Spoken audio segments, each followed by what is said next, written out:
Hello everyone, I am Anshu Agrawal. और आज हम लोग जिपमेट 2021 रीजनिंग का सेकंड पार्ट सॉल्व करेंगे। क्वेश्चन नंबर इसमें हम लोग 6 to 20 कवर करेंगे। ठीक है। काफ़ी बच्चों के मेल आ रहे थे कि उनको कई सारे क्वेश्चंस के सॉल्यूशन में डाउट था, तो मैंने सोचा कि चलो इसके सॉल्यूशन जल्दी से बना ही देता हूँ। ठीक। वैसे तो एग्ज़ाम को 4 दिन ही बचे हैं, है ना, तो जल्दी आज और एक कल मैं जल्दी से अपलोड कर दूंगा। ठीक है। ध्यान से देखना, काफ़ी क्वेश्चन के इसमें आंसर भी गलत थे, है ना, तो वो पूरा डिस्कस कर लेंगे ध्यान से, है ना। बाकी क्वेश्चन तो बहुत इजी है, एक आध दो क्वेश्चन छोड़ के। जिपमेट की पूरी रीजनिंग बहुत इजी आएगी, यानी आउट ऑफ 33 क्वेश्चंस आप मान के चलो मिनिमम 30 तो आप कर ही लोगे। 2 या 3 ही क्वेश्चन ऐसे आएंगे जिसमें डाउट हो सकता है आए। ठीक है, चलो शुरू करते हैं। अब देखो, जैसे पहले ही क्वेश्चन हो गया, इसकी 2 आंसर की आई थी, एक में नवंबर इन्होंने आंसर दिया हुआ था, एक में दिसंबर, है ना। और इसमें तो मुझे कुछ समझ में आया नहीं पहला क्वेश्चन ही, लेकिन मेरे हिसाब से अगर मैं लगाता इसका आंसर, ठीक है, तो मैं मार्च लगाता। लॉजिक है। अब देखो, कभी भी किसी एक क्वेश्चन में अगर 2 3 लॉजिक आ रहे हैं तो ऐसा क्वेश्चन ही नहीं देना चाहिए, क्योंकि एग्जाम में बच्चा आपके दिमाग से सोच रहा है, अपने दिमाग से, किसके दिमाग से सोच रहा है ना। तो वो तो उसने जो, अगर उसका लॉजिक भी सही है तो उसका भी सही होना चाहिए।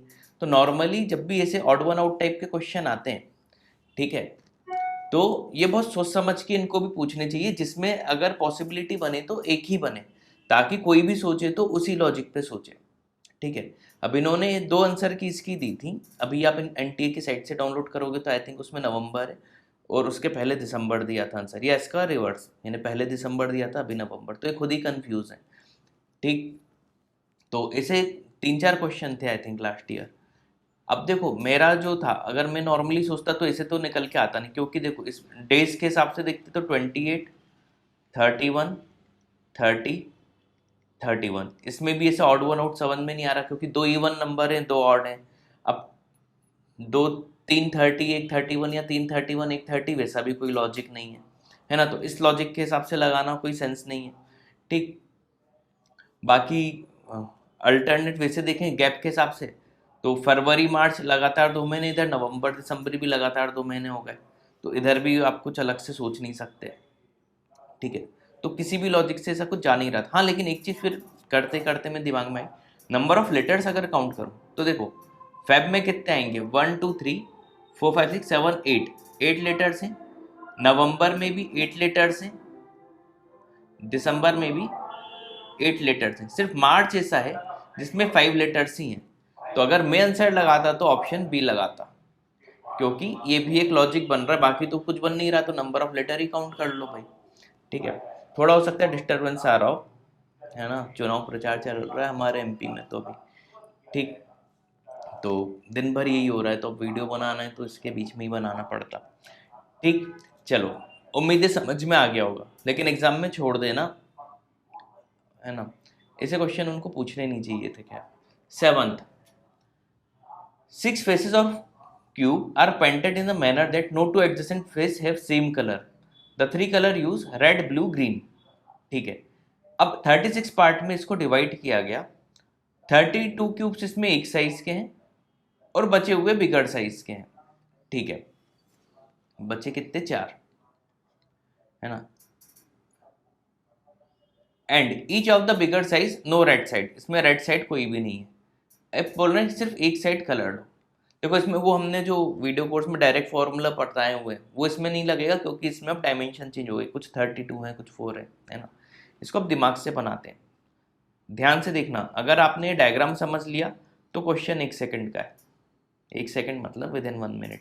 और यही एक क्वेश्चन पूरे जिपमेट में लास्ट ईयर टफ था, अगर टफ मानना चाहो तो, बाकी सारे आसान थे। अब देखो, मान लो ऊपर वाली सरफेस है जो है रेड कलर की, मैं पिंक टाइप बना देता हूँ, है ना, इसको रेड समझ लो, है ना। ये जानबूझ के ऐसा मैं कोशिश कर रहा हूँ कि आपको इमेजिनेशन में कोई दिक्कत ना आए, क्योंकि ये क्वेश्चन बहुत बच्चों के डाउट में था। ठीक है। इसको आप ये मान लो ऊपर की लेयर। अच्छा, कोई भी एडजेसेंट नहीं होनी चाहिए, मतलब अपोजिट होंगी, मतलब ऊपर रेड है तो नीचे रेड होगा, और जहाँ पे भी ब्लू है उसके अपोजिट ब्लू होगा, और ग्रीन भी उसके अपोजिट होगा। तो 3 में इसे बना लेता हूँ, एक रेड, एक ब्लू बना लेता हूँ इसको, है ना, इसके सामने वाला भी ब्लू हो जाएगा, ठीक है। ये जानबूझ के इसलिए बना रहा हूँ ताकि आपको चीज़ें समझ में आ जाए, है ना। थोड़ा टाइम लग रहा है लेकिन ठीक है। आप लोग एग्जाम में इतनी कलाकारी मत करना, एग्जाम में तो खतरनाक टाइम लिमिट में कर देना, खट खट लिख देना, ये रेड है, ये ब्लू है और ये ग्रीन है, ठीक।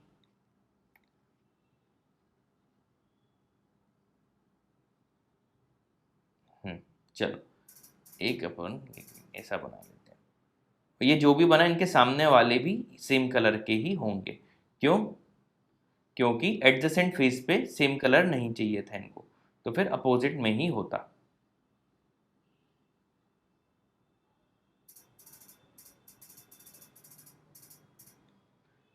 ठीक है, समझ में आ गया होगा।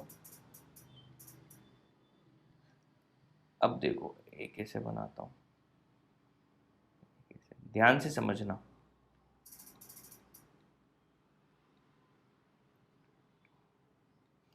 इसने कहा है कि कोई भी बड़ा हुआ रेड साइड पे नहीं है, बिगर क्यूब।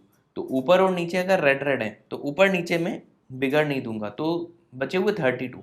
अच्छा, ऊपर और नीचे सेम सेम होंगे क्योंकि एक इससे काटने यानी डायमेंशन तो सेम ही होंगे, भले कुछ भी हो, डायमेंशन मेंशन नहीं किया था।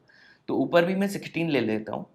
16 मतलब 1 2 3 4 पार्ट्स में डिवाइड हो गया, और नीचे भी 16, ठीक है। 1 2, ये होगा 16 पार्ट्स में डिवाइड,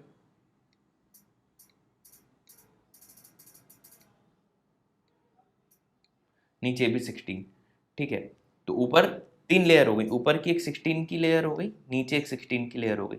अब जो 4 बचे है ना बिगर क्यूब, 4 देखना ऐसे हो सकते हैं ये, अगर मैं इसे डिवाइड कर दूं ये, तो बीच वाली जो रो होगी इसमें ऐसे 4 हो जाएंगे, मतलब ये इधर से ये आ जाएगा, है ना, बाकी हमें दिखेंगे नहीं, है ना। ये 4 बन जाएंगे, ये समझ जाओगा। एक ये बनेगा, है ना, बीच वाली लेयर में ध्यान रखना, एक ये बनेगा 2, एक ये बनेगा 3, और एक ये बनेगा 4। अब समझ में आया मैंने कलरफुल क्यों समझाया, है ना, सबसे अच्छा तरीका यही था समझाने का। ठीक है, हो गया 36, बीच वाली लेयर में 4, ऊपर नीचे 16 16। अब सिर्फ एक कलर पेंट बोला है, तो देखो बीच वाली लेयर में जो है ये चारों को ध्यान दो, ये लाइन से या कॉर्नर से टच रहेंगे, लाइन से तो टच रहेंगे ही रहेंगे, हर क्यूब, चारों क्यूब मतलब। और सिंगल फेस के लिए क्या जरूरी है, एकदम बीच में हो, ना वो कॉर्नर पे हो ना वो एजेस पे हो, साइड पे हो। तो बीच वाली लेयर में तो एक भी सिंगल फेस वाला नहीं होगा। सिंगल फेस वाले कौन से होंगे, टॉप में ये 4, है ना, देखो ना एच पे है ना कॉर्नर पे। सिमिलरली बॉटम में भी यही 4 होंगे, तो टोटल 8 ऐसे क्यूब्स होंगे जो जिनकी सिर्फ वन साइड कलर्ड होगी। Option C. क्लियर, समझ में आ गया? ठीक है, अगला। ये तो सिंपल क्वेश्चन है। LOCUS, इसमें LOCUS सब में ये पॉसिबल है। Can not be, SCAR, S भी है, C भी है, A भी है, R भी है। SOLACE, E कहीं नहीं दिख रहा है इसमें, तो ये नहीं बन पाएगा, ऑप्शन सी लगा दो, है ना। मोलर भी दिख ही जाएगा। बॉडमास रूल पे क्वेश्चन है लेकिन पहले चेंज कर लिया करो। क्या नंबर दिए हुए, 36 12 4 6 2 3। इनटू को क्या बोल रहे हैं ये लोग, माइनस, प्लस को क्या बोल रहे हैं, डिवाइड, डिवाइड को क्या बोल रहे हैं, प्लस, फिर प्लस को डिवाइड, माइनस को मल्टीप्लिकेशन। बॉडमास रूल लगाओ, यहाँ पे आ जाएगा 12/4 3, यहाँ पे 6/2 3। अब 36 माइनस 3 प्लस 3 3 ज़ा 9, क्योंकि इसके बाद ये होगा। तो 36 minus 3, 33 plus 9 42। Option D, simple. BODMAS rule याद रखना तभी हो पाएगा। स्टेटमेंट ये दिया, से conclusion, F is greater than E. देखो एफ जो है ये भी है, ये ग्रेटर देन और इक्वल टू एफ ऐसा है ना। तो आर के भी ग्रेटर होगा, एल के भी, ई से तो होगा ही होगा, पहला कंक्लूजन सही। H is greater than R, है ना, पी से ग्रेटर देन एच है, और पी से ग्रेटर देन ई भी है, एल आर ये सभी है, तो एच के बारे में बोल नहीं सकता मैं कुछ भी, तो नहीं बोल सकता, ऑप्शन ए लगा दो। सिंपल क्वेश्चन है, एक एक सेकंड में होने चाहिए आपसे। 11th, there are 4 friends A B C D, A B C D. One of them is a cricketer and study chemistry biology. A B football खेल रहे हैं, सब्जेक्ट इसके आगे लिख देंगे। Both football players study maths, ये दोनों maths पढ़ रहे हैं, ठीक है। डी बॉक्सर है, वन ऑफ देम क्रिकेटर था तो सी ही क्रिकेटर होगा। One football player also study physics, football एक फिजिक्स भी पढ़ रहा है, यानी या तो ये फिजिक्स पढ़ेगा या ये फिजिक्स पढ़ेगा। The boxer studies maths and accounts, boxer ये मैथ्स और अकाउंट पढ़ेगा। All the friends study 2 subject each and play 1 game, 1 game तो यही है, 2 सब्जेक्ट है, मतलब इसके साथ एक और आएगा, इसके साथ एक और आएगा, इसके 2 आएंगे, इसके 2 हो चुके। अब क्रिकेट वाले के साथ क्या लिखा था, केमिस्ट्री और बायोलॉजी, ये केमिस्ट्री और बायोलॉजी पढ़ रहा है, ठीक है। हाउ मेनी गेम्स, गेम तो 3 ही नहीं है, फुटबॉल क्रिकेट और बॉक्सिंग, यानी ए और बी ऑप्शन गए। एंड सब्जेक्ट मैथ्स है, केमिस्ट्री है, बायो है, अकाउंट है, फिजिक्स है, 5, ऑप्शन डी। लेकिन कायदे से इसका आंसर 3 गेम तो था, सब्जेक्ट में कैन नॉट बी डिटरमाइंड होना चाहिए, क्योंकि देखो ए और बी में एक ही फिजिक्स था, है ना, ऊपर लिखा है ना, लेकिन इनका एग्जाम का स्टैंडर्ड के हिसाब से इनके ऑप्शन भी उसी स्टैंडर्ड के हिसाब से लगा दो, कोई गलत नहीं होगा, है ना, क्योंकि इधर कोई दूसरा सब्जेक्ट आ सकता था, है ना, हो सकता है कि कोई इकोनॉमिक्स पढ़ रहा हो। खैर उस पर दिमाग लगाने की ज़रूरत नहीं है, कैट या आईपीएम इंदौर जैसा पेपर नहीं है, जिपमेट है, ये लोग इससे ज़्यादा सोच ही नहीं पाए होंगे, ठीक है। तो 5 सब्जेक्ट दिख रहे हैं, वही लगा दो, और ऑप्शन में भी वैसा मैच कर गया, ठीक। लॉजिकली उसका आंसर वैसे कैन नॉट बी डिटरमाइंड होना चाहिए था सब्जेक्ट के पॉइंट ऑफ व्यू से। Read the following information then answer the question given below. Q is brother of R, Q male होगा, इतना तो कंफर्म हो गया, आर का भी पता नहीं। पी सिस्टर ऑफ क्यू, ये भी इसकी सिस्टर है, पी फीमेल होंगी, ये भी पता चल गया। टी ब्रदर ऑफ एस, ये पता नहीं तो अभी कहीं और लिख लेते हैं, टी और एस लिख लेते हैं, ब्रदर है यानी मेल होगा, एस के बारे में नहीं पता। S is daughter of R, चलो ये सी बनेगा, डॉटर है यानी फीमेल होंगी। Who is niece of Q, Q है, S T, option D. 13th question, LBP means roses are blue, sick high means red flower, P common मिल गया, इसमें भी पी कॉमन है, आर दोनों में कॉमन है, तो पी का कोड आर हो गया। फिर पी मी फ्लावर्स इन दोनों में था शायद, ये फ्लावर्स, सिक ही कॉमन है इसमें भी, ही का कोड फ्लावर हो गया, है ना, ही का कोड क्या हो गया, फ्लावर्स। रेड का पूछा था तो रेड का सिक ही होगा, ऑप्शन बी। सिंपल था, ये सब क्वेश्चन तो बच्चों जैसे 1-1 मिनट या 30 सेकेंड्स में होने चाहिए सब। संध्या 10 मीटर टुवर्ड साउथ, ये हमें पता होना चाहिए, नॉर्थ साउथ ईस्ट वेस्ट, ये 10 गई साउथ में, देन लेफ्ट ले लिया इन्होंने, इधर जाएंगी 20, देन राइट लिया, इधर चले गई 20, फिर से राइट लिया, इधर इस बार राइट आ जाएगा, फिर से 20, फाइनली शी टर्न राइट, फिर से राइट लिया, ऊपर साइड इस बार होगा, और 10 चली, ठीक है। डायरेक्शन पूछी थी, चलो वैल्यूज का मतलब ही नहीं था, डायरेक्शन देखो नॉर्थ अलग ही दिख रही है, ए लगा दो, सिंपल थे। देखो इसमें ऑप्शन में सब में डायग्राम थे, मैं इसी बता देता हूँ। टॉलमैन ब्लैक हेड और इंडियन, तो कोई कुछ भी हो सकता है, टॉलमैन ब्लैक हेड भी हो सकता है, इंडियन भी हो सकता है, इंडियन ब्लैक हेड भी हो सकता है, टॉलमैन भी हो सकता है ना, ब्लैक हेड दोनों हो सकते हैं। मतलब इसका डायग्राम जो 4 ऑप्शन थे, ये वाला जो था उस पर लगा देते, है ना, तीनों कुछ भी हो सकते हो, नहीं भी हो सकते, सेट थ्योरी का 3 का set, Venn diagram. 16th, Chandrika is 8 rank ahead of Jaya, who rank 26th है, इससे आगे है 8 रैंक, तो 8-8-16, 18th रैंक होगी इसकी फ्रंट से, है ना, लास्ट से पूछा है तो 42 - 18 कर दो, 24, हमेशा +1 कर दिया करो, ये याद करवाया रैंकिंग के क्वेश्चन में, है ना, क्योंकि पीछे से काउंट कर रहे हैं तो इस वाली पोजीशन को भी काउंट करते हैं। तो 25 ऑप्शन सी। तरीका याद कर लेना, बहुत सिंपल है। एक्स वॉज बॉर्न 6 मार्च को हुआ और सेम ईयर में इंडिपेंडेंस डे जो था फ्राइडे को था, तो एक्स किस दिन हुआ? देखो मार्च में अभी कितने दिन बचे हुए हैं, 31 का होता है 6, 31 माइनस 6, 25 डेज मार्च के बचे हुए हैं। फिर अप्रैल में 30 होते हैं, है ना। चाहो तो सीधे सीधे ऑर्डर डेज भी लिख सकते हो, है ना। चलो ऑड डेज से करता हूँ, कैलकुलेशन मुझे कम पड़ जाएगी। अप्रैल में ऑड डे कितने होते हैं 2, अप्रैल के बाद मई में ऑड डेज 3, जून में ऑड डेज 2, जुलाई में ऑड डेज 3, अगस्त, अगस्त में 15 अगस्त तक ही चलना है, तो या तो 15 लिख लो, 15 को 7 से डिवाइड करके रिमाइंडर 1 लिख लो। चलो मैं 15 लिख देता हूँ। आपको वैसे करना हो तो पूरी डेज भी लिख सकते हो, कोई दिक्कत नहीं, आंसर सेम ही आएगा।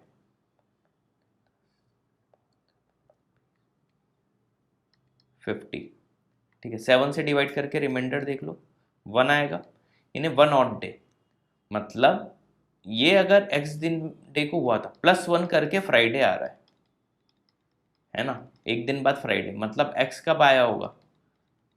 थर्सडे को। ये थर्सडे को हुए थे भाई साहब, ऑप्शन बी। ठीक, समझ में आ गया होगा। 18th, in this question how many such pair letter in the given English alphabet वाला। देखो सबसे अच्छा तरीका, सबसे पहले ए को पकड़ो, ए से B C D E count करते हैं, बी सी डी ई, ए और ई दिख रहे हैं, फिर ए बी सी डी, और कुछ नहीं आ रहा, ए वाला काम हो गया। अब सी को देखो, डी ई, एक डी सी ई ही दिख गया, D E F G H I J, कुछ नहीं आ रहा, सी भी हो गया। ई के देखो, एफ जी एच, आई वाला होता तो वो भी दूर है, ई वाला कोई नहीं आ रहा, ई एफ जी एच आई जे कोई नहीं आ रहा, ई वाले कुछ नहीं है ना। अब इधर आर दिख रहा है, R S T U V W, R से भी नहीं आ रहा, आर के बाद T, U V, T V दिख गया, यू वी डब्ल्यू एक्स, बाकी तो कुछ है ही नहीं। टी क्या वी है, उसका ऑलरेडी हो चुका है, 3 ही आएंगे, ऑप्शन बी। इस तरीके से जल्दी से कर सकते थे। 19th, ठीक है, how many such digits, digit कौन कौन सी हैं? 7 9 3 5, आगे पीछे लेटर हो, 7 के है, 9 के है, 3 के नहीं है, 5 के नहीं है, तो 7 और 9 2। सिंपल था, इसका आंसर भी शायद गलत था। 20, आज के पार्ट में आखिरी क्वेश्चन, ठीक है, इसके बाद नेक्स्ट पार्ट जल्दी से ले आऊँगा, 13 क्वेश्चन बचे हैं, वो उसी पार्ट में पूरे कवर कर लूँगा। हाँ, वीडियो पसंद आते हो तो चैनल को लाइक सब्सक्राइब शेयर जरूर कर दिया करो। इन this question arrange the meaningful sequence, ठीक है, ऑप्शन से भी जाओ तो ईसी तो हो नहीं सकता, इंट्रोडक्शन के बाद अराइवल थोड़ी होगा, अराइवल के बाद इंट्रोडक्शन होगा, तो लॉजिक मान लो कभी समझ में भी नहीं आ रहा तो ऑप्शन से एलिमिनेट कर दिया करो, अपने आप आंसर आ जाएगा। ठीक है, सबसे पहले आएगा इंट्रो देगा, इंट्रो के बाद प्रेजेंटेशन के बाद ही डिस्कशन होगा, तो ए डी ही होना चाहिए, है ना, तो ये भी गया, है ना, आखिरी में प्रेजेंटेशन थोड़ी ही होगा, तो ए लगा दो बिना अगर दिमाग लगाए करना। वैसे बिना ऑप्शन के भी ये क्वेश्चन आता, खैर इंदौर में ऐसे आते नहीं है और जिपमेट में बिना ऑप्शन के आते नहीं, तो ऑप्शन से तो 1 सेकंड में वैसे ही हो गया। ठीक है, सबसे पहले आएगा अपना इंट्रो देगा, इंट्रो प्रेजेंटेशन देगा, उस पर कुछ डिस्कशन होंगे, फिर रिकमेंडेशन हो जाएगा, खत्म। तो उम्मीद है आज का वीडियो अच्छे से समझ में आ गया होगा। ठीक, तो thanks for watching this video.